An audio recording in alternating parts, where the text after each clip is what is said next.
No other car sold in the Malaysian market reaffirms a man's masculinity quite like this Jeep Wrangler Rubicon. Now, for the discerning British gentlemen, they have the fantastic Land Rover Discovery to play around with.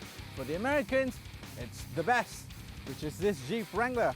And this is the Rubicon, the top spec version. Top spec or not, this car is all about customization and what you can do and where you can go with it. So that's exactly what we're gonna do. See what we can do and see where we can go. Let's go.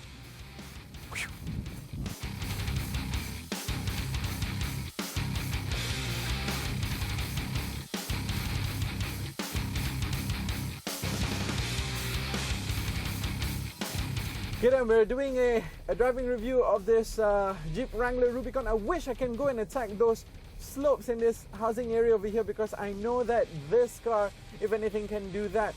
But we already know what the Rubicon is, or even the regular Wrangler is capable of. It's because it is in fact the car of choice for a lot of Americans out there when they want to go off-roading. Can you imagine taking this car out onto the dunes of the desert and also attacking the canyon roads and you know, that kind of stuff. But really, we know all this stuff already. We know that the Wrangler can do all that, but what we want to know right now is we want to know if the Wrangler is going to be any good on the road, where in Malaysia it is going to be spending 80% of its time. So first things first that we really have to consider is that this vehicle comes with the 3.6 litre V6 engine, which is sourced by Chrysler. It's a Pentastar unit, and it has a very healthy amount of horsepower as well as torque. 285 brake horsepower and about 300, just south of 350 torques, Newton meters of torque. So giving this car enough grunt and power to do anything, anywhere. It's quick-ish. It is. It's no slouch on the highway, nor is it when it's doing climbs and stuff like that. So it's a really good and robust engine. This is the Rubicon, and it is a top spec version because you've got two other versions which are lower, which is the Sport and also the Sahara. Those two variants come with 4 doors. The Rubicon only comes in this 3-door variety, and it has 2,268 millimeters of wheelbase. So it is a short-ish car, and it's compact, and it is great for going off-roading. The second thing is you've got the True Lock, so you really have total control of how you want this vehicle to behave.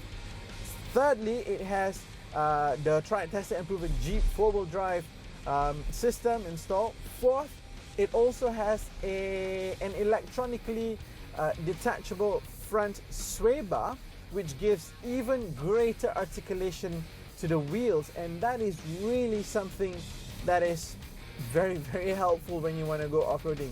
And fifth, last and definitely not least, is that it comes with a very smooth 5-speed automatic, which is very smooth, very easy to drive with, and it is just a joy to drive. The other thing that's quite annoying are the brakes. The brakes are very jumpy. Check this out. I'm so sorry for the cameraman behind me because every time I step on the brake, the car lurches forward, and if you're braking in reverse, the car lurches backwards. The design in here is a pleasant yet robust design language for the interior, and when you're driving, everything is very easy for you to understand. Clocks in front of you, you've got all your air conditioning and stuff here. The vents have this flap that you can just totally close, or you know, that's of course to stop water from getting in, and also you can just open. It's very easy to operate. The cute thing is that Jeep has done little Easter eggs for everybody who buys this car, because you know how you've got the two round lights and the 7 slats up front as a very signature design for the Jeep Wrangler. Well, you'll find it again up there and down there, and you have little Jeeps climbing up the windscreen, which I think is really cute, and it adds just a little bit of softness to the car. But apart from that, I mean, really, this car is dynamic, and we really want to know how dynamic this car is. So let's go.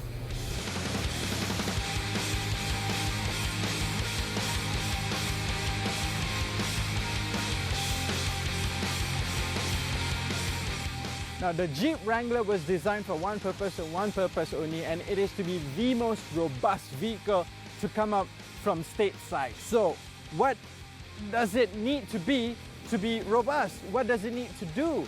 How does it need to behave? Well, it needs to be completely adaptable to any of the situations that it might be put in. So I was rummaging through the car and I found this in the glove compartment which says instructions to install or remove the front freedom panels.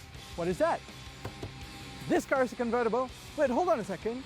So what I've done is I've assembled a group of my friends. This is Sujan, Sham and also Saifat, and they are going to help me discover how dynamic this car can be. I'm excited. Come on guys, let's get to work.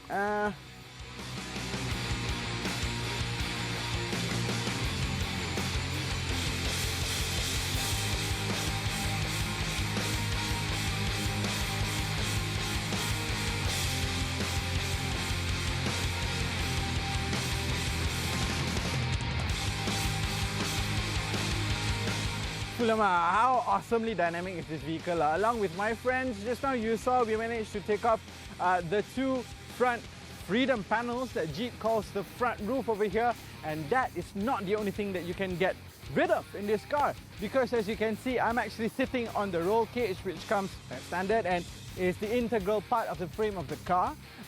We've taken off the front panel. We can take off this rear roof rack. We can take off the doors, and we can even flip this front windscreen down just like the Jeeps of yore. You can even customize and choose doors with plastic windows and all that. So there's just so much that you can do with this. The seats are actually leather in this particular iteration. This is a Rubicon, the top of the range anyway, but you can choose different kinds of seats. In fact, there are well over 250 different accessories and options that you can check when you're buying this car. So it doesn't matter if you've got the inside all muddied up, not a problem lah mate, because you can hose this entire interior down without much care about water getting to places that it shouldn't, because most of everything in here is water resistant. Now, there is one thing though that is niggling at me, and I'll tell you exactly what it is once I get down and out of here.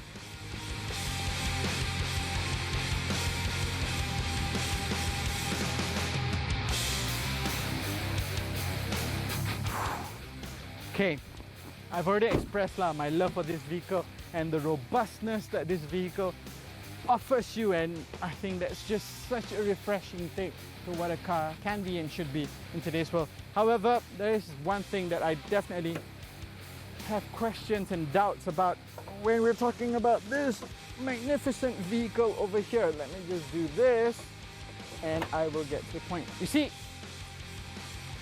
did you see me pulling any levers or anything inside? No, I didn't.